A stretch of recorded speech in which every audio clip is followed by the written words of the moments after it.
Hello friends, let us start with today's topic. आज हम जो पढ़ने वाले हैं CS executive paper number 7। CS के एग्जीक्यूटिव का पेपर नंबर 7 होता है economic, business and commercial laws. उसमें एक टॉपिक आता है आपका कॉम्पिटिशन एक्ट 2002। अब कॉम्पिटिशन एक्ट 2002 की अच्छी खासी वेटेज आपके एग्जाम में होती है। अगर बात करूँ तो 25% वेटेज है, यानी कि अगर आपने ये टॉपिक अच्छे से कर लिया तो 25 नंबर तो आपके पक्के हो गए। 25 मार्क्स पक्के हो गए, यानी कि आप आपके पास होने के चांसेस बढ़ गए। 40 मार्क्स चाहिए पास होने के लिए, 25 मार्क्स तो आपके यहीं से कवर हो जाएंगे। तो आइए इस टॉपिक को अच्छे से करते हैं। मैं आपको बता दूं कि ये टॉपिक सीएम में फाइनल में भी है, ठीक है, कॉस्ट मैनेजमेंट अकाउंटेंट के फाइनल में भी है। तो अगर सीएम में फाइनल के स्टूडेंट्स भी ये वीडियो देखना चाहें तो वो भी देख सकते हैं। कॉम्पिटिशन एक्ट क्योंकि इसका वेटेज अच्छा खासा है, तो मैं चाहूंगा कि इसको एक वीडियो में कवर करने की बजाय इसको मैं 4 छोटी छोटी वीडियोज में कवर करूंगा। तो ये फर्स्ट वीडियो होगी, पार्ट 1 होगा ये। आइए स्टार्ट करते हैं। फ्रेंड्स, अगर आप हमारे चैनल पर नए हैं तो चैनल को जरूर सब्सक्राइब कीजिए। अगर आपको वीडियो अच्छी लगे तो वीडियो पे कमेंट कीजिए, वीडियो को लाइक कीजिए और अपने फ्रेंड्स के साथ इसे शेयर कीजिए। फ्रेंड्स, कॉम्पिटिशन एक्ट 2002, इसका बैकग्राउंड जानने से पहले हमें देखना पड़ेगा कॉम्पिटिशन क्या होता है। ठीक है, अब कॉम्पिटिशन ये मान के चलो, हमें क्या एज्यूम करना है कि हम क्या हैं, हम कंज्यूमर के पॉइंट ऑफ व्यू से बात कर रहे हैं। हम प्रोड्यूसर के पॉइंट ऑफ व्यू से बात नहीं कर रहे, हम कंज्यूमर के पॉइंट ऑफ व्यू से बात कर रहे हैं। अगर मान लीजिए मैं ग्राहक हूँ, मुझे मार्केट में जाना है, तो मार्केट में मैं जाऊँगा, कुछ सामान लेने जाऊँगा। अब पहले क्या होता था, पहले प्रोड्यूसर वॉज द किंग, ठीक है, जो उसने सामान दे दिया मुझे वो खरीदना पड़ता था। लेकिन आज के टाइम में कहते हैं customer is the king. Customer अपनी मर्जी का सामान खरीद सकता है क्योंकि मेरे पास बहुत से ऑप्शन अवेलेबल हैं। अगर मैं बात करूं, मुझे गाड़ी खरीदने जाना, मुझे कार खरीदनी है, तो मैं चाहूँ Hyundai की कार खरीद लूँ, मैं चाहूँ टोयोटा की खरीद लूँ, मैं चाहूँ मारुति की खरीद लूँ, मैं चाहूँ टाटा की खरीद लूँ। और भी कंपनी मार्केट में अवेलेबल है। ऐसा नहीं है कि मेरे पास लिमिटेड ऑप्शन है, मेरे पास बहुत ऑप्शन है और इसलिए मेरी बार्गेनिंग पावर भी बहुत स्ट्रांग है। मतलब अगर मैं चाहूँ ना, मैं जिसके पास जाऊँगा, सेलर के पास जाऊँगा, उससे कह सकता हूँ कि सेलर, अगर आप मुझे थोड़े से ज़्यादा बेनिफिट दीजिए वरना मैं कोई और कार देख लूँगा, और इसके लिए मुझे ज़्यादा बेनिफिट मिल जाएंगे, यानी मेरी बार्गेनिंग पावर बहुत ज़्यादा स्ट्रांग हो जाएगी। ये तो रही कार की बात। अगर मैं छोटे प्रोडक्ट की बात करूं, अगर मैं मार्केट में गेहूं खरीदना चाहता हूं, ठीक है, गेहूं खरीदना चाहता हूं, तो मैं वहां जाके कहता हूं कि ये गेहूं क्या रेट है। उन्होंने कहा ये गेहूं का रेट है 40 रुपीज़ के जी। दूसरी दुकान पे क्या, उन्होंने कहा 38 रुपीज़ के जी। तीसरी दुकान पे क्या, उन्होंने एक और वैरायटी दिखाई, उन्होंने कहा ये 42 रुपीज़ के जी है। तो मेरे पास एक वैरायटी ऑफ ऑप्शन अवेलेबल हो गए, मेरे पास वैरायटी अवेलेबल है, मेरी बार्गेनिंग पावर स्ट्रांग है क्योंकि डिफरेंट सेलर है मेरे पास। ठीक है, ऐसा नहीं है कि मेरे पास एक ही वैरायटी है, एक ही सेलर है जिससे मुझे सब कुछ खरीदना पड़ेगा। अगर ऐसा होगा कि एक ही सेलर होगा, एक ही वैरायटी होगी, तो मेरे पास बार्गेनिंग पावर नहीं होगी। जो भी सेलर मुझे प्रोवाइड करेगा मुझे वो हार के खरीदना ही पड़ेगा। इसीलिए कॉम्पिटिशन एक्ट लाया गया। कॉम्पिटिशन एक्ट का मेन मकसद ही यही है कि मार्केट में कॉम्पिटिशन बना रहना चाहिए। अगर मार्केट में कॉम्पिटिशन बना रहेगा तो इससे अल्टीमेटली कंज्यूमर को, कस्टमर को बहुत बेनिफिट होगा। तो एग्जांपल देता हूं मैं आपको। पहले मान लीजिए 3 कंपनीज थी, एक थी BSNL, ठीक है, एक थी वोडाफोन और एक थी एयरटेल। तो BSNL आपको नेट प्रोवाइड करती थी महीने का 100 रुपीज़ का 1 GB, वोडाफोन करती थी 120 का 1.5 GB और एयरटेल करती थी 110 रुपीज़ का 1.2 GB। तो अलग अलग नेट के पैकेजेस थे आपके पास अवेलेबल, ऑलमोस्ट सेम रेट ही था आपका। ठीक है, आपके पास चॉइस भी थी, आप BSNL खरीद लो, वोडाफोन खरीद लो, एयरटेल खरीद लो।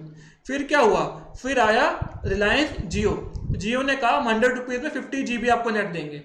अब 100 रुपीज़ में 50 GB नेट मिलेगा तो इससे क्या हो जाएगा, इससे BSNL, वोडाफोन और एयरटेल की पावर होगी वीक, क्योंकि ये कह रहे हैं कि हम जियो से तो कम्पीट नहीं कर सकते। जो चीज़ हम 100 रुपीज़ की 1 GB दे रहे थे, जियो 100 रुपीज़ की 50 GB दे रहा है, मतलब 50 गुना ज़्यादा दे रहा है। ठीक है, सेम प्राइस में, यानी हम प्राइस में जियो से कम्पीट नहीं कर सकते। इनिशियली जब जियो आया था तो उसने क्या किया, उसने इतने अच्छे पैकेजेस दे दिए, इतने अच्छे प्लान दे दिए हमें कि हमें एक अलग से सिम लेना पड़ा जियो का, और हम जियो के एक यूज़र बन गए। और हमने क्या किया कि जो बाकी हमारे पुराने सिम थे, BSNL का था, वोडाफोन का था, एयरटेल का था, उसको या तो पोर्ट करवा लिया या फिर उनको यूज़ करना छोड़ दिया, या फिर हमने 2 नंबर यूज़ करने स्टार्ट कर दिए। अब ग्रेजुअली क्या हुआ, BSNL, वोडाफोन, एयरटेल ये मार्केट से स्वीप अवे हो गए, मार्केट से गायब हो गए। मतलब अभी भी है मार्केट में, मैं ये नहीं कह रहा, मैं आपको एग्जांपल दे रहा हूँ कि आप एक हाइपोथेटिकल सिचुएशन लीजिए कि जब जियो आया था उसने बहुत अच्छे प्लान दिए थे, बहुत अच्छे बेनिफिट दिए थे, इसकी वजह से काफ़ी छोटी कंपनी जो थी वो मार्केट से गायब हो गई थी। तो ग्रेजुअली जब जियो का पावर बढ़ गया तो जियो ने क्या किया, अल्टीमेटली जियो ने 100 रुपीज़ का जो पैक था उसको 1000 का कर दिया कि 1000 में आप अनलिमिटेड इंटरनेट ले लो। यानी कि कंपटीशन होना बहुत ज़रूरी है। अगर कंपटीशन नहीं रहेगा, पहले कंपटीशन था तो आपके पास चॉइस थी, अब कंपटीशन खत्म हो गया, बाकी 3 प्लेयर चले गए, अब सिर्फ जियो रह गया, तो जियो अपनी मनमानी कर सकता है, जियो चाहे तो आपसे अननेसेसरी प्राइस चार्ज कर सकता है। तो इससे क्या कहते हैं दोस्तों, इससे कहते हैं कंपटीशन का स्वीप अवे होना। कंपटीशन मार्केट में बना रहना चाहिए, गवर्नमेंट भी इसको सपोर्ट करती है। तो गवर्नमेंट ने इसीलिए कंपटीशन एक्ट 2002 पास किया था, ताकि मार्केट में एक फेवरेबल कंडीशन रहे कंपटीशन को लेकर, मार्केट से कंपटीशन खत्म ना हो, क्योंकि अल्टीमेटली जो भी लॉ बनाया जाता है वो कंज्यूमर के पॉइंट ऑफ व्यू से बनाया जाता है, वो जनरल पब्लिक के पॉइंट ऑफ व्यू से बनाया जाता है। उसका मेन ऑब्जेक्टिव पब्लिक को सर्व करना होता है, मैन्युफैक्चरर को सर्व करना नहीं होता। तो आपको आई गेस समझ आ गया कि कंपटीशन मार्केट में इंपॉर्टेंट क्यों है। आइए कंपटीशन की डेफिनेशन देखते हैं। Competition, a situation in the market in which firms or sellers independently strive for the buyer's patronage in order to achieve a particular business objective, for example profit, sales और market share। मतलब कि दोस्तों competition एक वो आपका patronage है, मतलब patronage भी नहीं कहूँगा, एक वो सिचुएशन है आपका जिसमें सभी जो आपके क्या हैं सेलर हैं वो आपस में compete करते हैं कि मुझे बायर को अपना प्रोडक्ट बेचना है, ठीक है। अब अपने आप को वो compete करेंगे जब आपस में, तो फिर वो क्या करेंगे, बेटर प्राइसिंग देंगे, आपको ज़्यादा अच्छी क्वालिटी देंगे, अपनी एडवर्टीजमेंट स्ट्रॉन्ग करेंगे, अपने बारे में ज़्यादा से ज़्यादा आपको बताएंगे, अपनी सर्विसेज अच्छी करेंगे, आपकी मेंटेनेंस अच्छी करेंगे। तो अगर अल्टीमेटली वो अपना प्रॉफिट कमाना चाहते हैं, अपना रेवेन्यू इंक्रीज करना चाहते हैं, या फिर अपना मार्केट शेयर इंक्रीज करना चाहते हैं, वो करने के लिए उन्हें कस्टमर को ज़्यादा से ज़्यादा बेनिफिट देने पड़ेंगे और अपना प्राइस कम रखना पड़ेगा, ठीक है। ज़्यादा से ज़्यादा बेनिफिट देंगे, अपना प्राइस कम रखेंगे, तो इससे अल्टीमेटली बेनिफिट किसको होगा, कस्टमर को होगा, आपको होगा।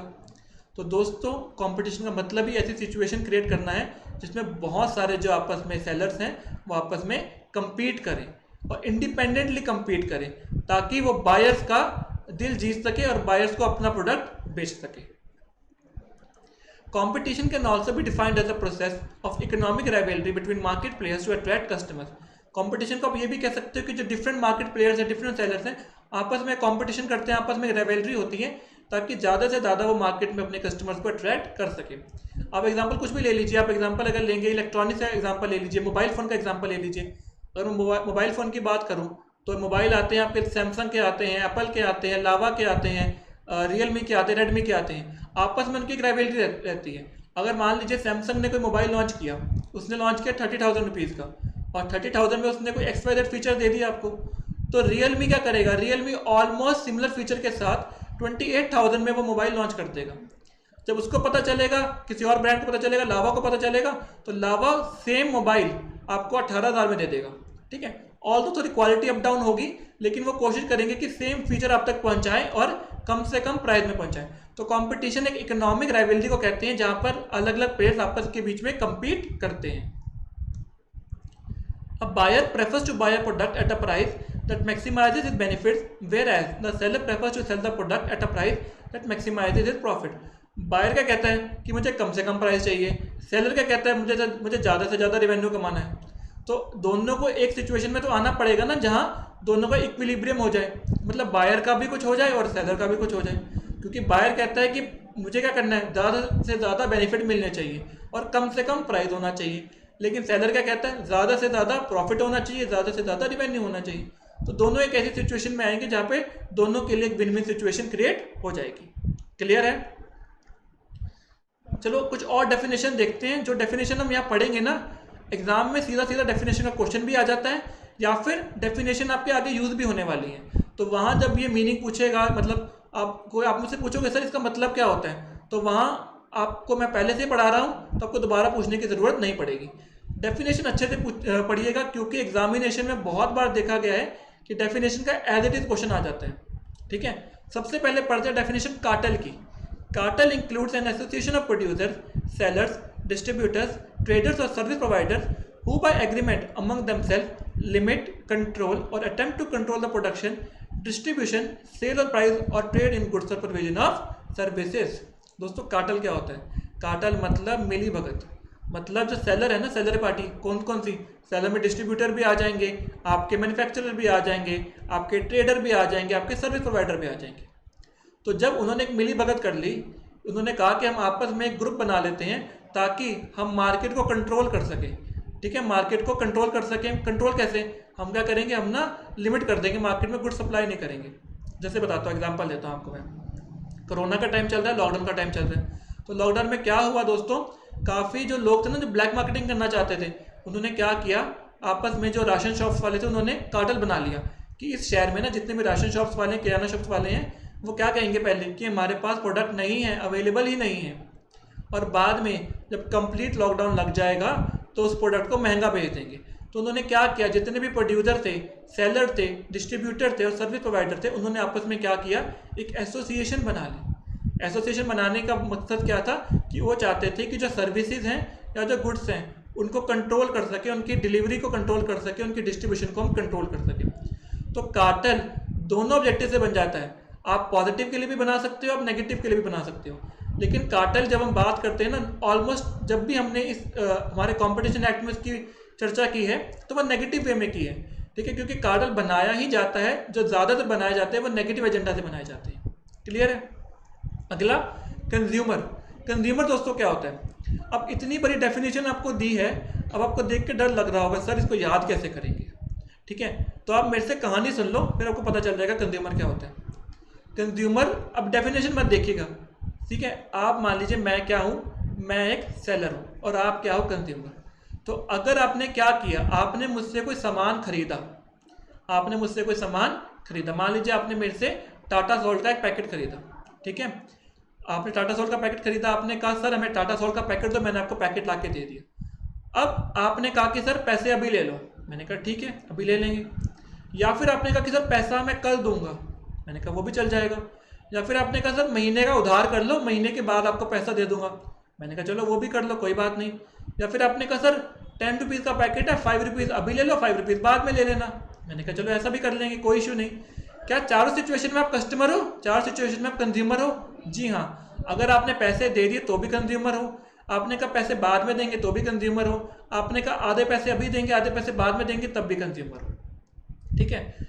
आपने चाहे वो सामान जो मुझसे खरीदा है अपने घर में यूज़ करने के लिए लिया हो तब भी आप कंज्यूमर हो। आपने अगर वो सामान जो लिया है, मान लीजिए आपका ढाबा है, ठीक है, ढाबे में आप सब्जी बनाते हो, आपने वो सब्जी बनाने के लिए आपने वो नमक लिया हो तब भी आप कंज्यूमर हो। अल्टीमेटली वो नमक खाएगा कौन, वो तो तीसरा पर्सन खाएगा ना, आपने तो अपना उसको बनाया, सब्जी बनाई उसकी और सब्जी सर्व कर दी किसी थर्ड पर्सन को, तो अल्टीमेट खाया किसने, वो तो थर्ड पर्सन ने खाया, लेकिन मेरे लिए कंज्यूमर कौन हो, आप हो, ठीक है। या फिर आपकी अपनी दुकान थी, आपने मेरे से नमक खरीदा और आगे जाके किसी और को नमक बेच दिया, सॉल्ट बेच दिया, तो भी आप कंज्यूमर हो, ठीक है। अब इसका डेफिनेशन पढ़ते हैं। अब आपने समझा ना कि कंज्यूमर कौन कौन हो जाता है। चाहे आप जैसे मर्जी खरीदो, पेमेंट जैसे मर्जी दो, चाहे आप अपने पर्सनल यूज़ के लिए लो, चाहे रीसेल के लिए लो, चाहे कमर्शियल यूज़ के लिए लो, आप कंज्यूमर बन जाओगे, ठीक है।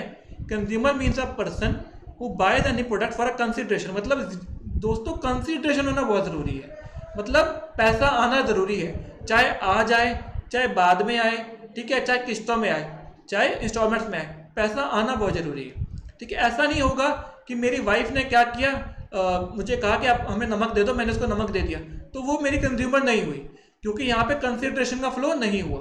कंसिडरेशन का फ्लो होगा तभी वो कंज्यूमर काउंट होगा। अगर मैंने नमक का पैकेट अपना दुकान से निकाल के घर पे यूज़ कर लिया तो वो कंज्यूमर नहीं हुआ, मेरी वाइफ कंज्यूमर नहीं होगी। Consumer means any person who buys any goods for a consideration which has been paid, मतलब पैसे आ गए, और प्रॉमिस और पार्टली पेड, या फिर प्रॉमिस कर दिया कि बाद में आधे पैसे दे देंगे, and partly promised and includes any user of such goods, ठीक है। इसमें कोई और यूजर भी हो सकता है, मतलब आपने नमक खरीदा, आपने नमक मुझसे तो खरीदा, नमक खरीद के आपने किसी को और को दे दिया, फ्री में दे दिया, ठीक है। जैसे आपका ढाबा था, आप थे ओनर ढाबा के, आपने मुझसे नमक खरीदा, ठीक है, पैसे दे दिए, और जो नमक था, नमक अपने जो कुक था उसको दे दिया, तो अल्टीमेटली यूजर कौन हो गया, वो हो गया, ठीक है। Include any user of such goods other then the person who bye such goods for consideration paid और प्रॉमिस्ड और पार्टली पेड और partly promised when such use is made with the approval of such person. मतलब आपने क्या किया, आपने नमक खरीदा मुझसे, कंसिडरेशन दे दी, या फिर कहा कि बाद में दे दूंगा, उसके बाद नमक अपने कुक को दे दिया, ठीक है। आपने अपनी मर्जी से कुक को दिया ना नमक, तो भी आप कंज्यूमर होंगे, तो भी आप कंज्यूमर होंगे, और वो पर्सन भी कंज्यूमर होगा, ठीक है। दोनों पर्सन कंज्यूमर के डेफिनेशन में आ जाएंगे। Whether such purchase of goods is for resale or for any commercial purpose or for personal purpose, very important, अगर आपने दुकान में बेचने के लिए लिया तब भी आप कंज्यूमर हो, आपने उसकी सब्जी बनाई थर्ड पर्सन को दे दी, मतलब कमर्शियल यूज के लिए लिया, तब भी आप कंज्यूमर हो, और पर्सनल यूज के लिए खुद कंज्यूम करने के लिए, खुद सब्जी बना के खाने के लिए लिया, तब भी आप कंज्यूमर हो। ठीक है, कंज्यूमर की डेफिनेशन क्लियर हो गई। किसी बच्चे को अगर रीसेल कमर्शियल पर्पज में डाउट है ना, मैं बता देता हूँ। रीसेल का मतलब खरीद के दोबारा बेच दिया। कमर्शियल पर्पज का मतलब होता है जैसे मान लीजिए मेरी अपनी शॉप है, ठीक है, मेरी अपनी पंखे बेचने की शॉप है, तो मैंने कुछ पंखे तो लिए बेचने के लिए, एक पंखा लिया अपने शॉप में लगाने के लिए, तो जो शॉप में लगाने के लिए पंखा वो मेरा हो गया कमर्शियल यूज़, और जो मैंने बेचने के लिए लिए वो हो गया मेरा रीसेल, और कुछ पंखे मैंने अपने घर के लिए लिए वो मेरा हो गया पर्सनल यूज़। क्लियर है? अच्छा, जैसे मैंने यहाँ पे गुड की बात की, सामान की बात की, वैसे सर्विसेज की भी बात हो सकती है। ठीक है, तो सेम चीज़ें हैं। अगर कोई सर्विस ली जाती है, पैसे बाद में आएंगे, इंस्टॉलमेंट में आएंगे, अभी आ गए, उसका कोई लेना देना नहीं। आपने क्या किया, आपने कमर्शियल यूज़ के लिए सर्विस ली, आपने पर्सनल यूज़ के लिए ली, कैसे भी ली, ठीक है, तो भी आप कंज्यूमर हो। लेकिन यहाँ पे देखिएगा, यहाँ पे ना रीसेल वाली सर्विस नहीं होती। सर्विस के लिए रीसेल का वर्ड हम यूज़ नहीं करते, सर्विस कभी रीसेल नहीं होती। ठीक है जी, सर्विस का या तो कमर्शियल यूज़ होता है या फिर पर्सनल यूज़ होता है, सर्विस कभी रीसेल नहीं होती, ये बात ध्यान रखिएगा। क्लियर है? लैंग्वेज एग्जैक्टली याद करनी पड़ेगी। आपको लगेगा सर बहुत मुश्किल लैंग्वेज दी है, लेकिन दोस्तों आप पढ़ रहे हो कंपनी सेक्रेटरी, ठीक है, तो आपके लिए लॉ की लैंग्वेज एग्जैक्टली रिप्रोड्यूस करना इतना ही इंपॉर्टेंट होगा जितना आप चाहते हो कि हमें अच्छे मार्क्स मिले। तो अगर अच्छे मार्क्स लेना चाहते हो तो लॉ की लैंग्वेज एग्जैक्टली रिप्रोड्यूस करना आपके लिए थोड़ा सा इंपॉर्टेंट हो जाएगा। क्लियर है? और मैंने आपको याद भी करवा दिया, काफ़ी इंपॉर्टेंट वर्ड याद करवा दिए। वो इंपॉर्टेंट वर्ड अगर एग्जामिनर को दिख जाएंगे तो फिर वो आपको नंबर अच्छे खासे दे देगा। आगे बढ़े, चलिए। प्राइस, प्राइस क्या होता है? प्राइस मतलब जो मुझे पैसा मिला। ठीक है, मैंने कुछ आपको सर्विसेज दी या आपको मैंने कुछ सामान दी, उसके बदले मुझे जो पैसा मिला उसे कहेंगे price. Price includes every valuable consideration. Valuable consideration मतलब कंसिडरेशन होना चाहिए, वेदर डायरेक्ट और इनडायरेक्ट और डेफर्ड। डेफर्ड मतलब इंस्टॉलमेंट में भी दिया तब भी चलेगा, बाद में दिया तब भी चलेगा। डायरेक्ट कंसिडरेशन भी होगा, इनडायरेक्ट कंसिडरेशन भी होगा। डायरेक्ट कैसे होता है? आपने मुझे क्या किया, आपने कहा कि सर आप हमें पढ़ा दो, मैंने आपको पढ़ाया, आपने मुझे 100 रुपीज़ दे दिया, ठीक है जी, और साथ में आपने क्या किया, आपने मुझे 1 किलो एप्पल आके दे दिए। वो आपने इसीलिए दिए ना क्योंकि मैं आपको पढ़ा रहा हूँ, तो चाहे डायरेक्ट कंसिडरेशन हो चाहे इनडायरेक्ट कंसिडरेशन हो, दोनों ही प्राइस में आ जाएंगे।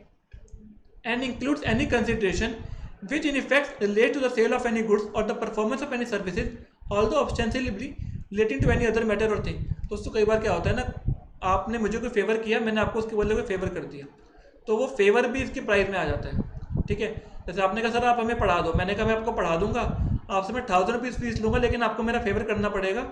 मेरा छोटा भाई है, उसको आपने जॉब दिलवानी है, ठीक है, आपने अपने पापा को कह के उसको जॉब दिलवानी है, तो आपने अपने पापा से कह के उसको जॉब दिलवा दी, तो वो भी तो एक कंसिडरेशन हो गई। मैंने आपको पढ़ाया, उसके बदले आपने मुझे इनडायरेक्टली कंसिडरेशन दे दी, तो वो भी प्राइस में आ जाएगी। ठीक है, उसकी कुछ वैल्यू निकाल लेंगे और उसको भी आप प्राइस में काउंट कर लोगे। उसके बाद रेलेवेंट मार्केट। ठीक है, रेलेवेंट मार्केट का मतलब जानने से पहले रेलेवेंट ज्योग्राफिक मार्केट और रेलेवेंट प्रोडक्ट मार्केट का मीनिंग जान लेते हैं। Relevant geographic market means a market comprising the area in which the conditions of competition for supplying of goods or provision of services or demand of goods or services are distinctly homogeneous and can be distinguished from the condition prevailing in the neighboring areas। दोस्तों क्या कहते हैं, आसपास के area की बात करें तो आसपास के एरिया में 2 किराने की दुकानें थी, 2 किराने की दुकानें थी, तो उनकी ज्योग्राफिक मार्केट सेम हो गई, उनकी ज्योग्राफिक मार्केट सेम हो गई। मतलब जो आप कहोगे ना कि एरिया वाइज मार्केट को बांटा गया है, उसे आप कहोगे ज्योग्राफिक मार्केट। ठीक है जी, दोबारा से पढ़ते हैं। Market comprising the area in with the condition of competition for supply of goods और provision of service are homogeneous. मतलब क्या है, वो मार्केट जहाँ पर आपके क्या है, जो कंडीशंस है, मतलब कंपटीशन है, वो एक तरह का होमोजीनियस है। अगर 2 दुकानें किराने की एक जगह पर होंगी, उनमें आपस में कंपटीशन रहेगा ना, और उनको पता है कि हमारा कंपटीशन किस टाइप का है, हमारे जो हमारे ऑडियंस है, जो हमारे बायर्स हैं, वो हमें क्या क्या लेना पसंद करते हैं, उनका कंपटीशन आपस में बहुत सिमिलर रहेगा। जैसे मैं बात बताऊँ, एक जगह है, वहाँ पर एक मदर डेयरी की एजेंसी है, एक अमूल की एजेंसी है, तो उनमें आपस में कंपटीशन रहेगा। अब बात करें रेलेवेंट प्रोडक्ट मार्केट की, यहाँ है a market comprising all the product and services which are regarded as interchangeable or substitutable by the consumer by reason of characteristics of the product or services, their prices and intended use। जैसे आपस में car की बात करें, मुझे अगर लेनी है अफोर्डेबल कार, ठीक है, मेरे को मिडिल क्लास बंदा हूँ, मुझे एक अफोर्डेबल कार लेनी है, तो मेरे पास 2 ऑप्शन थे, या तो मैं Hyundai i10 लूँ, ठीक है, या फिर मैं सेंट्रो लूँ। दोनों आपस में एक दूसरे का सब्स्टिट्यूट है, इंटरचेंजेबल है, दोनों का प्राइस भी सेम है, दोनों के फीचर्स भी सेम है। तो जो कंज्यूमर है, मेरा एज अ कंज्यूमर माइंडसेट है, इंडिया में कहीं भी चला जाऊँ वहाँ मुझे ये जो प्रोडक्ट है ना आपस में इंटरचेंजेबल लगेंगे। तो इस प्रोडक्ट की मार्केट आपस में सेम है, उसे कहेंगे relevant product market. Geographic market का मतलब एक एरिया में जिनका कंपटीशन सेम हो, और प्रोडक्ट मार्केट मतलब पूरे एरिया की बात नहीं करें, पूरे इंडिया में ही बात कर लो, चाहे पूरे वर्ल्ड में बात कर लो, प्रोडक्ट आपस में इंटरचेंजेबल है, एक दूसरे के सब्स्टिट्यूट है। अगर मैं चाहूँ तो i20 भी ले लूँ, अगर मैं चाहूँ तो सेंट्रो भी ले लूँ, तो दोनों को क्या करना पड़ेगा, दोनों को आपस में कंपटीशन करना पड़ेगा। ये नहीं है कि अगर मैं अपने एरिया की बात करूँ वहाँ ही सेंट्रो और i10 आपस में कंपटीशन करेंगे, ऐसा नहीं है। वो पूरे इंडिया में अपना कंपटीशन बराबर लेवल पर करेंगे। क्लियर है? तो रेलेवेंट मार्केट क्या होगा? Relevant market means the market which may be determined by the commission with reference to the relevant product market or the relevant geographic market or with reference to both the market। तो relevant market वही होगी कि आपका जो competition commission of India है उसने relevant product market के base पर या फिर relevant geographic market के बेस पर जो आपको बताया ना कि आपकी relevant market क्या है, उससे आप relevant market कहोगे। मतलब क्या, दोबारा से बता देता हूँ। कॉम्पिटिशन कमीशन ऑफ इंडिया एक अथॉरिटी है, उसके बाद बहुत सी पावर दी हुई है, तो वो बताएगी कि आपकी रेलेवेंट मार्केट क्या है। वो रेलेवेंट ज्योग्राफिक मार्केट को भी आपकी रेलेवेंट मार्केट कह सकती है, वो रेलेवेंट प्रोडक्ट मार्केट को भी आपकी रेलेवेंट मार्केट कह सकती है, उसके पास अथॉरिटी है। ठीक है, तो आई गेस आपको ये समझ आ गई डेफिनेशन। आगे बढ़ते हैं। अब दोस्तों बात करेंगे इंपॉर्टेंट वाली। ठीक है, और हमारा क्या एजेंडा रहेगा कि एग्जामिनेशन के क्वेश्चन आपने सॉल्व करने हैं, तो हम कैसे करेंगे, आपको क्वेश्चन वाइज ही आंसर बता देंगे। ठीक है, पढ़ाऊंगा तो मैं आपको, लेकिन ये भी बता दूंगा कि इसका क्वेश्चन कैसे फ्रेम हो सकता है। जैसे सबसे पहला क्वेश्चन है, why competition should be regulated. Competition को क्यों रेगुलेट करना चाहिए, मतलब कॉम्पिटिशन कमीशन ऑफ इंडिया को लाया गया है, क्यों लाया गया है। कॉम्पिटिशन कमीशन ऑफ इंडिया को कोई ना कोई पर्पज तो होगा, तो इसे इसलिए लाया गया है कि कॉम्पिटिशन को इंडिया में रेगुलेट किया जाए। तो इंडिया में कॉम्पिटिशन को रेगुलेट क्यों किया जाना चाहिए, लिखा in the pursuit to out rival enterprises market players either adopt fair means like producing quality goods, being cost efficient, adopting appropriate technologies, etc., or indulge in unfair practices, carrying out restrictive business practices such as predatory pricing, exclusive dealing, tight selling, collusion, cartelization, abuse of dominant position, etc. However, in the interest of consumers and the economy as a whole, it is necessary to promote an environment that facilitates fair competitive outcomes in the market, curb anti-competitive behavior, and discourage market players from adopting unfair measures. तो दोस्तों कह रहे हैं कि competition को इसलिए regulate करना चाहिए क्योंकि आपको बताया है कि मार्केट में बहुत से प्लेयर्स हैं और आपस में उनके राइवलरी है। तो राइवलरी के लिए वो क्या करते हैं, कई बार तो वो सही तरीक़ों से अपनी राइवलरी को करते हैं, कंपटीशन करते हैं, लेकिन सही बार क्या होता है, कई बार वो गलत प्रैक्टिसेस करते हैं, अनफेयर प्रैक्टिसेस करते हैं। सही तरीके कैसे, जैसे अच्छा प्रोडक्ट बनाएंगे, उसकी अच्छी एडवर्टीजमेंट करेंगे, अच्छी टेक्नोलॉजी इंडिया में लेकर आएंगे, कम मार्जिन लेंगे, ठीक है, प्राइस कम रखेंगे अपना, तो ये तो हो गया अच्छा काम। और गलत तरीके क्या हैं, कई बार वो क्या करेंगे, फॉल्स एडवर्टाइजिंग करेंगे, प्रेडेटरी प्राइसिंग करेंगे, आपस में कार्टलाइजेशन करेंगे, आपस में कार्टल बनाएंगे, अपनी पोजीशन का गलत फ़ायदा उठाएंगे। ठीक है, कुछ गलत तरीके मैं आपको आगे बताने भी वाला हूँ। ठीक है, तो ये जो आपके यहाँ पे मैंने ब्रैकेट में लिखे हैं ना, वो आगे बता दूंगा मैं आपको, टेंशन मत लीजिएगा। However in the interest of consumer, लेकिन अल्टीमेटली इकोनॉमी के लिए या फिर कंज्यूमर के इंटरेस्ट के लिए क्या होना चाहिए कि कंपटीशन फेयर होना चाहिए। फेयर मीन्स होने चाहिए, मार्केट में गलत तरीके नहीं होने चाहिए। अब मैं आपको एग्जांपल देता हूं दोस्तों, कई बार क्या होता है कि आपने देखा है, आप कोई प्रोडक्ट लेते हैं तो वहां पर आपने देखा है कि फॉल्स एडवर्टीजमेंट दी होती है या फिर फॉल्स इन्फॉर्मेशन दी होती है। तो वो फॉल्स इन्फॉर्मेशन भी एक तरह का अनफेयर मेजर्स है। ठीक है, वो मार्केट में नहीं होना चाहिए। या फिर आपने कई बार कोई प्रोडक्ट लिए होंगे, वहां पर आपने देखा होगा कि एक ग्रीन कलर की डॉट होती है, रेड कलर की डॉट होती है। ग्रीन डॉट का मतलब क्या होता है कि ये वेजिटेरियन प्रोडक्ट है, रेड डॉट का मतलब होता है ये नॉन वेजिटेरियन प्रोडक्ट है। मैं रिसेंटली एग्जाम्पल बताऊंगा एक में, तो मैं एक मार्केट में गया प्रोडक्ट लेने के लिए, वहाँ मैंने देखा कि ग्रीन डॉट लगी है, लेकिन जब मुझे बाद में पता चला उस कंपनी पर, उस पर्टिकुलर प्रोडक्ट पर एक केस हो गया, बाद में पता चला कि ग्रीन डॉट गलत लगाई गई थी, इस प्रोडक्ट में एक्स को यूज़ किया जाता है, नॉन वेज यूज़ किया जाता है। तो ये एक अनफेयर मेजर है। ठीक है, मार्केट में अपनी पोजीशन बनाने के लिए, सामान अपना बेचने के लिए अनफेयर मेजर को यूज़ किया जाता है, जो गलत है। ठीक है, तो अल्टीमेटली इकोनॉमी के बेनिफिट के लिए, कंज्यूमर के इंटरेस्ट के लिए आपको मार्केट में कंपटीशन को रेगुलेट करना बहुत ज़रूरी है। एक अथॉरिटी होनी चाहिए जो कंपटीशन को रेगुलेट करे। What are anti competitive agreements. दोस्तों section number 3, section number 4, section number 5 और सेक्शन नंबर 6 सबसे इंपॉर्टेंट है कॉम्पिटिशन एक्ट में। कॉम्पिटिशन एक्ट में अगर आप प्रीवियस पेपर को एनालाइज करो तो 3rd, 4th, 5th और 6th, उसके अलावा कॉम्पिटिशन कमीशन ऑफ इंडिया के बारे में इंफॉर्मेशन, ये 5 चीज़ें बहुत ज़्यादा पूछी गई हैं। ठीक है। तो सबसे पहली चीज़ है सेक्शन नंबर 3। सेक्शन नंबर 3 के बारे में हम अच्छे से चर्चा करेंगे आज, और आज का हमारा मेन टॉपिक सेक्शन 3 ही रहेगा। तो सेक्शन 3(1) बात करता है एंटी कॉम्पिटिटिव एग्रीमेंट्स के बारे में। तो what do you mean by anti competitive agreements? कह रहे हैं सेक्शन 3(1) कहता है नो एंटरप्राइज और एसोसिएशन ऑफ एंटरप्राइजेज और पर्सन और association of person shall enter into an agreement in respect of production, supply, distribution, storage, acquisition or control of goods or provision of services which causes or is likely to cause an appreciable adverse effect on competition। दोस्तों ये बात मेरी मान लो, exam में कोई भी question आता है ना, आपको ये जो वर्ड लिखा है appreciable adverse effect on competition, ये लिख देना उसमें, ठीक है। ये आपकी बहुत जगह रिपीट हो रहा है आपके पूरे कॉम्पिटिशन एक्ट में। एप्रिशिएबल एडवर्स इफेक्ट मतलब क्या? एडवर्स इफेक्ट मतलब कंपटीशन के ऊपर एक गलत असर डालता है, गलत इफेक्ट डालता है। एप्रिशिएबल मतलब जिसको नोट किया जा सकता है, ठीक है। एक noticeable adverse effect on competition वो डालता है। तो अगर मान लीजिए सेक्शन 3(1) कहता है कि कोई भी लोग, कोई भी ग्रुप, कोई भी पर्सन आपस में एसोसिएट ऐसे नहीं होंगे जिससे वो कुछ प्रोड्यूस करे, डिस्ट्रीब्यूट करे, स्टोर करे, कंट्रोल करे किसी भी सर्विसेज को, किसी भी गुड्स को, और अल्टीमेटली मार्केट पर एक एप्रिशिएबल एडवर्स इफेक्ट क्रिएट करे, मतलब मार्केट पर एक बुरा असर क्रिएट करे, कंपटीशन पर एक बुरा असर क्रिएट करे। तो यानी कि एंटी कॉम्पिटिटिव एग्रीमेंट क्या हो गए?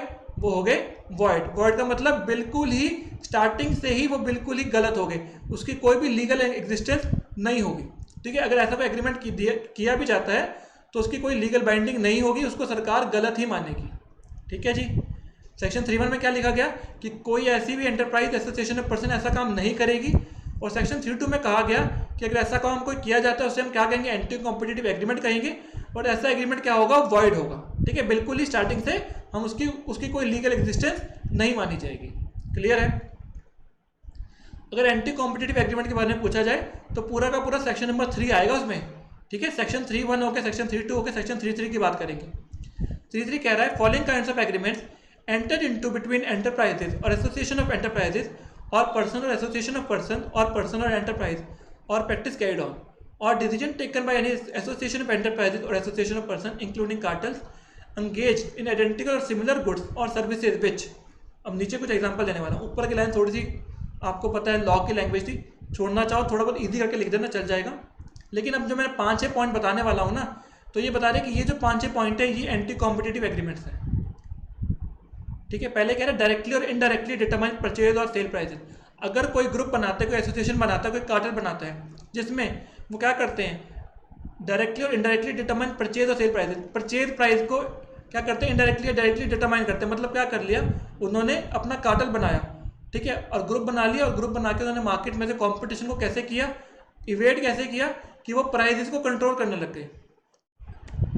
या फिर लिमिट और control production, supply, market, technical development, investment और प्रोविजन ऑफ सर्विसेज। उन्होंने क्या कर दिया? प्रोडक्शन को, सप्लाई को, या फिर प्रोविजन ऑफ सर्विस को, डेवलपमेंट को उन्होंने कंट्रोल कर दिया कि हमारी मर्जी के बिना, ठीक है, कोई नई प्रोडक्शन नहीं होगी, हमारी मर्जी के बिना कोई सप्लाई नहीं होगी, हमारी मर्जी के बिना इस चीज़ में कोई ट्रेड नहीं किया जाएगा। या फिर शेयर द मार्केट और सोर्स ऑफ प्रोडक्शन और provision of services by way of allocation of geographical area of market और टाइप ऑफ गुड्स और सर्विसेज और number of customer in the market और एनी अदर सिमिलर वे। क्या हुआ दोस्तों? 5 बंदे थे, ठीक है, 5 सेलर थे। उन्होंने क्या किया?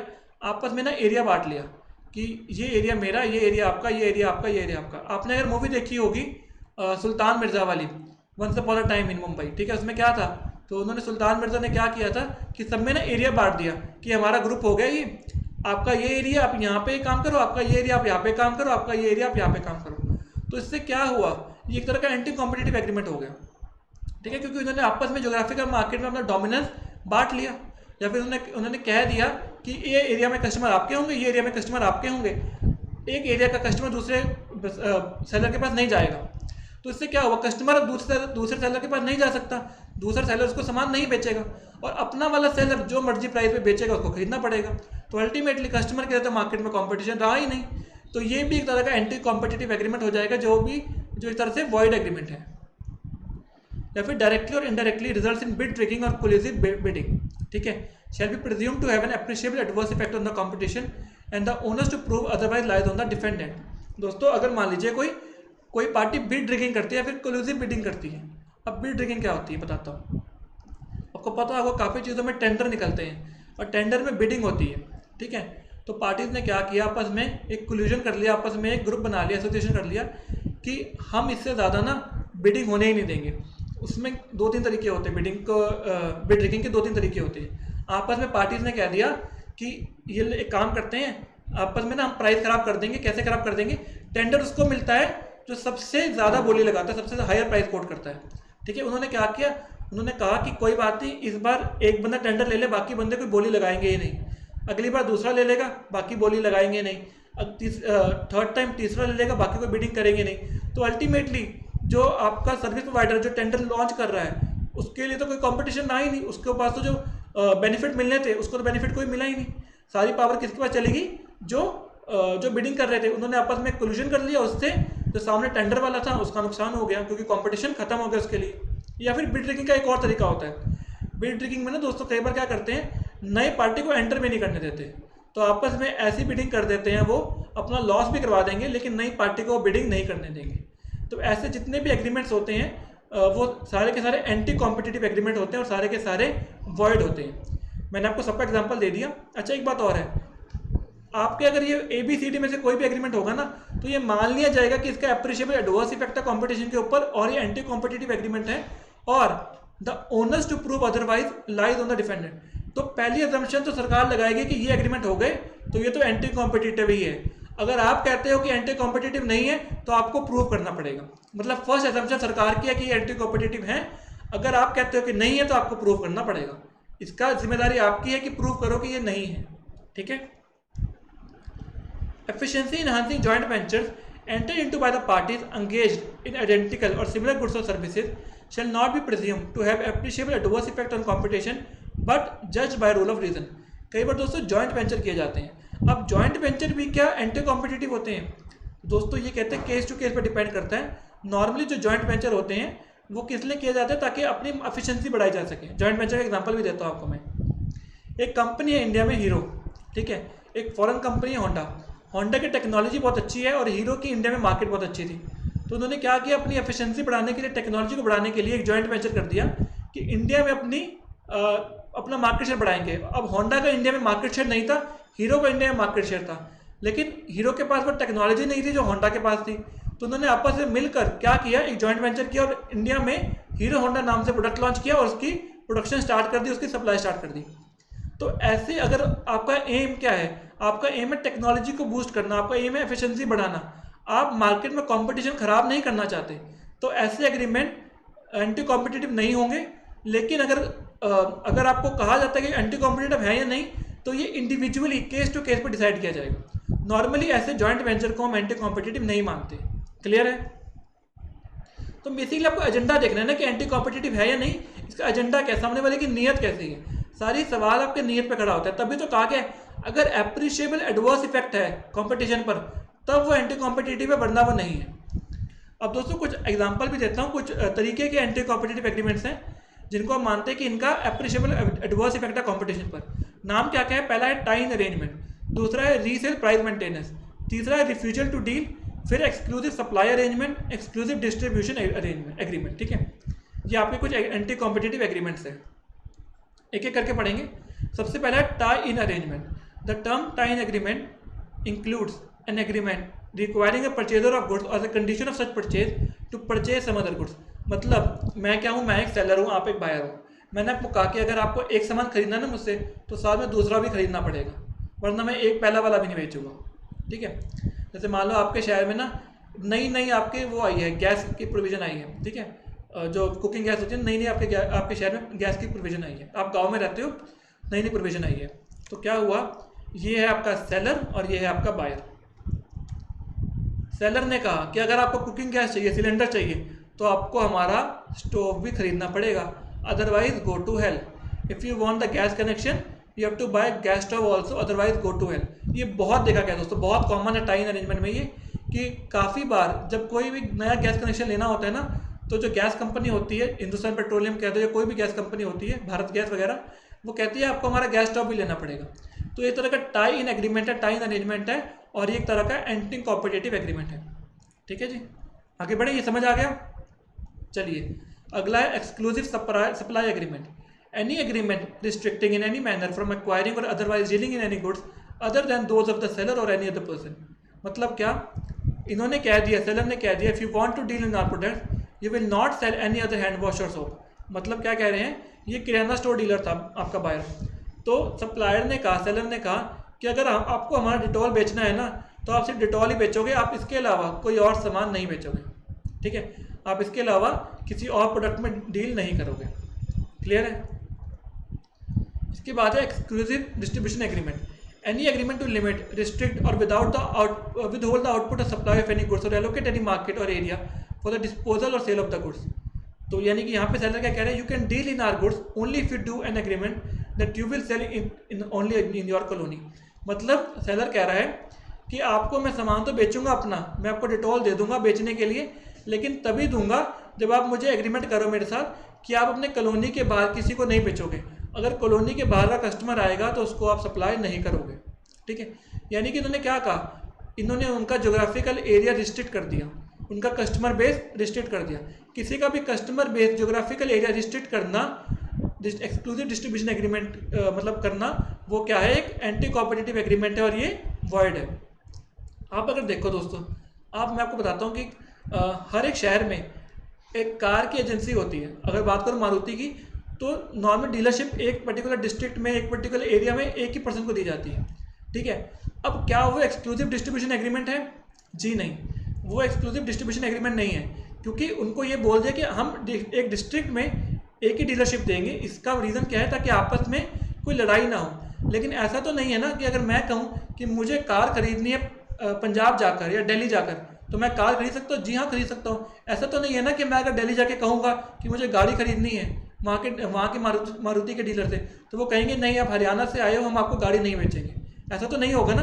तो यहाँ पे कोई रिस्ट्रिक्शन इम्पोज नहीं की गई मार्केट पर, सप्लाई पर, जोग्राफिकल एरिया पर, ठीक है। अगर ऐसी रिस्ट्रिक्शन लगा दी जाए या लिमिट लगा दी जाए तो उसको कहेंगे एक्सक्लूसिव डिस्ट्रीब्यूशन एग्रीमेंट, और ऐसा एग्रीमेंट क्या हो जाएगा, वॉइड हो जाएगा।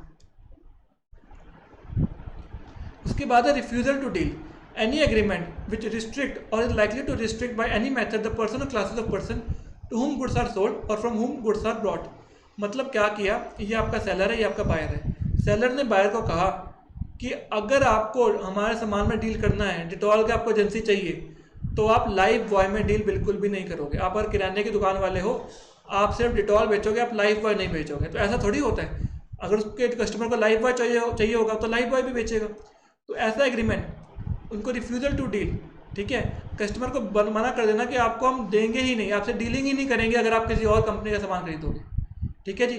क्या कर दिया, एग्रीमेंट कर दिया, किससे, पर्सन से कर दिया, ताकि आप रिस्ट्रिक्शन लगा दें उसके ऊपर, ठीक है, कोई भी रिस्ट्रिक्शन लगा दी कि आपसे डील ही नहीं करना। या फिर एक चीज़ और होती है इसमें क्या होता है कि सेलर ने बायर को कहा कि आप किसी पर्टिकुलर पर्सन को बोल दिया, रिलीजन वाइज बोल दिया, मान लीजिए इन्होंने इसको बोला कि आप इस पर्टिकुलर कास्ट के लोगों को सामान नहीं बेचोगे, इस पर्टिकुलर रिलीजन के लोगों को सामान नहीं बेचोगे, उससे डील ही नहीं करोगे।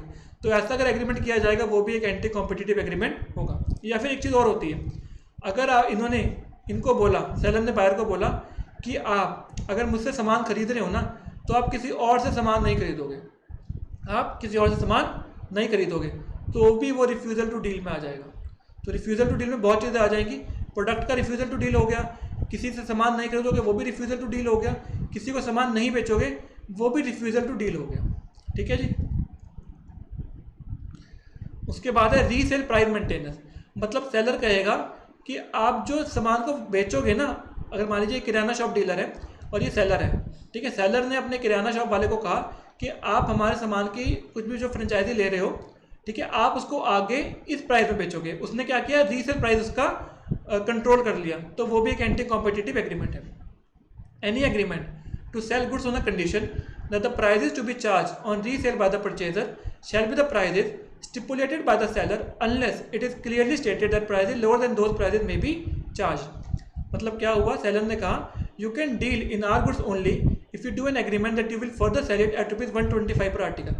इसने कह दिया कि आप इतने में ही बेचोगे, ठीक है, इससे कम में नहीं बेचोगे। अगर वो कह देगा इससे कम में बेचोगे तो ये रीसेल प्राइस मेंटेनेंस नहीं हुआ। अगर इसने कह दिया कि इससे ज़्यादा में बेचोगे, इतने में बेचोगे, ठीक है, क्योंकि इसकी मजबूरी हो गई ना, अब वो इससे कम में बेच नहीं सकता, इससे ज़्यादा में बेचना पड़ेगा इसको, या उतने में बेचना पड़ेगा, और उतने में लोग खरीदे ना खरीदे। तो अगर ऐसा रीसेल प्राइस मेंटेनेंस एग्रीमेंट हुआ तो ये भी एक तरह का एंटी कॉम्पिटिटिव एग्रीमेंट हो जाएगा। मतलब यहाँ पे क्या हुआ है, जो सेलर है उसने क्या किया, बायर को बोला कि आप जब फर्दर इसको रीसेल करोगे तो आप इससे कम प्राइस में रीसेल नहीं करोगे। क्लियर है? अब दोस्तों मैंने आपको 5 तरह के एग्रीमेंट्स करवा दिए, उसके बाद कुछ एक्सेप्शन पढ़ते हैं दोस्तों। Section 3 does not restrict the right of any person to impose reasonable condition as may be necessary for protecting any of his rights which have been और may be conferred upon him under these particular acts. दोस्तों कई बार क्या होता है, मान लीजिए मैंने अपना कोई पेटेंट करा लिया, ठीक है, जैसे मान लीजिए ये मैं आपको क्लासेस प्रोवाइड कर रहा हूँ, अब ये मेरा कॉपीराइट है, ये क्लासेस ये जो नोट्स मैं आपको प्रोवाइड कर रहा हूँ ये सिर्फ मेरे नोट्स है ना, ये नोट्स सिर्फ मैं आपको दे सकता हूँ, कोई और आपको ये नोट्स नहीं दे सकता, तो यानी ये नोट्स पे मेरा कॉपीराइट है। अब अगर कोई और पर्सन इनको यूज़ करे वो गलत हो जाएगा, तो ऐसी रिस्ट्रिक्शन तो मैं लगा सकता हूँ ना कि इन पर्टिकुलर नोट्स को, क्योंकि ये मैंने बनाया है, मैंने इसका कॉपीराइट लिया हुआ है, तो इन पर्टिकुलर नोट्स को कोई और यूज़ नहीं कर सकता। अगर मैं ऐसी कंडीशन लगा दूँ कि इन नोट्स को कोई अपने कमर्शियल पर्पस के लिए या फिर रीसेल करने के लिए यूज़ नहीं कर सकता, तो वो क्या हो जाएगा, वो एक लीगल चीज़ होगी, वो कोई भी एंटी कॉम्पिटिटिव चीज़ नहीं होगी। ठीक है, तो अगर आपने कोई कॉपीराइट ले रखा है, कोई पेटेंट ले रखा है, कोई आपने अपना कोई डिज़ाइन बनाया उसको रजिस्टर करा रखा है, ठीक है, और आपने रजिस्टर कर दिया कि कोई भी इसको यूज़ नहीं करेगा मेरी मर्जी के बिना, ठीक है, आपने रिस्ट्रिक्शन लगा दी, तो ऐसी चीज़ को आप क्या कहोगे, ऐसी चीज़ को आप एंटी कॉम्पिटिटिव नहीं कहोगे। ठीक है, क्योंकि आपने इसको रजिस्टर कराया है, आपका पूरा राइट है उस पर, आपने उसको डेवलप किया है। The Act does not restrict any person's right to export from India goods under an agreement which requires him to exclusively supply, distribute or control goods or provision of services for fulfilling export contract। मान लीजिए आपको एक export contract मिला, ठीक है, तो export contract तो मिला ही आपको है ना, तो आप उसको सप्लाई कर सकते हो। अगर आपका कोई एग्रीमेंट है, आपकी कंपनी क्या है, आपका ना इंडिया मार्केट में सेल ही नहीं करते, आप सेल ही आउट ऑफ द कंट्री करते हो, आपका ना फॉरेन कस्टमर्स हैं। तो अगर आप ऐसा कर रहे हो कि फॉरेन कस्टमर को सामान बेच रहे हो तो आप कर सकते हो, उसको भी कोई रिस्ट्रिक्शन नहीं माना जाएगा, उसको भी एंटी कॉम्पिटिटिव नहीं माना जाएगा। अगर आपका कोई ऐसा एग्रीमेंट है कि आप फॉरेन में सप्लाई कर रहे हो और सिर्फ आप ही सप्लाई कर रहे हो, अगर आप ही सप्लाई कर रहे हो, अगर आपका जो फॉरेन कोलैबोरेटर है उसके साथ आपका डील ऐसी हो रखी है कि आप ही सप्लाई करोगे, तो उसको भी एंटी कॉम्पिटिटिव नहीं माना जाएगा। क्लियर है? आई गेस एक्सेप्शन भी आपको समझ आ गए होंगे। तो दोस्तों आज की वीडियो में इतना ही, इसका पार्ट 2 जल्दी हमारे चैनल पर अवेलेबल हो जाएगा, तो चैनल को सब्सक्राइब करना मत भूलिए, वीडियो को दोस्तों के साथ शेयर कीजिए, वीडियो को लाइक कीजिए और वीडियो पे अच्छे अच्छे कमेंट डालिए। ठीक है दोस्तों, मैं आपसे मिलूंगा अगली वीडियो में। Thank you all, thank you and all the best.